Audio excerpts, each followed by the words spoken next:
When the Ramang Empire declared itself master of the world, its legions seemed invincible. They conquered lands from Britain to Persia, and no king or army could stand in their way. But deep in the heart of Africa, a warrior queen was about to teach Rome a lesson it would never forget. This is the story of Amanirenas, the one-eyed lioness of Kush. Her kingdom, Kush, was a land of ancient power. Nestled south of Egypt along the fertile banks of the Nile, it was a realm of shimmering gold, towering black pyramids, and a lineage of warriors descended from the mighty Nubian pharaohs. From her capital city of Meru, Queen Amanirenas watched as the Roman eagle cast its shadow over Egypt in 30 BCE. The Romans, drunk on their victory over Cleopatra, expected Kush to simply fall in line and pay tribute. They had no idea who they were dealing with. Amanirenas saw the Romans not as gods, but as arrogant invaders. She would not bend the knee. In 25 BCE, Rome's governor in Egypt, Gaius Petronius, prepared to march south. But the Queen of Kush was not one to wait for an attack. She struck first. Leading her armies, Amanirenas surged into Roman-controlled territory. Her warriors, fierce and determined, overwhelmed the Roman garrisons. They took back the cities of Syene and Philae, and in a stunning act of defiance, they toppled the statues of Emperor Augustus Caesar. Legend tells us that Amanirenas ordered the bronze head of one statue to be brought back to Meru. She had it buried beneath the steps of a temple dedicated to victory, ensuring that everyone who entered would symbolically trample on the face of the Roman emperor. The message was clear. Kush would not be subjugated. Rome was enraged. An insult to the emperor was an insult to the entire empire.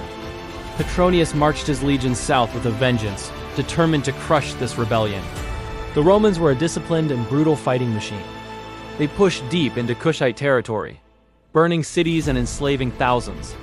It was during one of these ferocious battles that Queen Amanirenas was wounded, losing an eye in the heat of combat. But even this grievous injury could not extinguish her fighting spirit. If anything, it fueled her resolve. Now known as the One-Eyed Queen, or Candace, a title given to the ruling queens of Kush, she rallied her people. The Romans may have won battles, but they were losing the war. The further they marched into Kush, the more the land itself fought against them. The scorching desert sun, the unfamiliar terrain, and the relentless guerrilla attacks from Amanirenas' forces drained their strength and morale. The Romans couldn't hold the territory they had taken. The queen's resistance was unbreakable. After 3 long years of brutal warfare, Rome finally realized that conquering Kush would come at too high a cost. They had underestimated the will of its people and the courage of its queen. In 22 BCE, emissaries from both sides met to negotiate. But this was not a typical Roman negotiation where the defeated begged for mercy. Amanirenas sent her envoys to the Greek island of Samos, where Augustus himself was present. They didn't come to surrender. They came to demand a just peace. The resulting treaty was almost unheard of in Roman history. Rome agreed to withdraw completely from Kushite territory, pulling their border back to the north. They canceled any demands for tribute.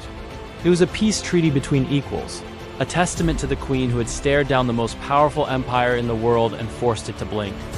Amanirenas returned to Meru, not as a defeated ruler, but as a triumphant savior. She had protected her kingdom, her culture, and her people's freedom. She ruled for another decade, overseeing a period of prosperity and reconstruction, forever remembered as the queen who faced Rome and won. Today, her name is etched into the ruins of her great city, a quiet reminder of an incredible legacy. Queen Amanirenas proved that the strength of a leader isn't measured by the size of their empire, but by the courage in their heart. She was a true warrior, a brilliant strategist, and a queen who never, ever knelt. Thank you so much for watching. If you were inspired by the story of this incredible queen, please hit that like button, subscribe to our channel, and ring the bell so you don't miss our next journey into history. See you next time.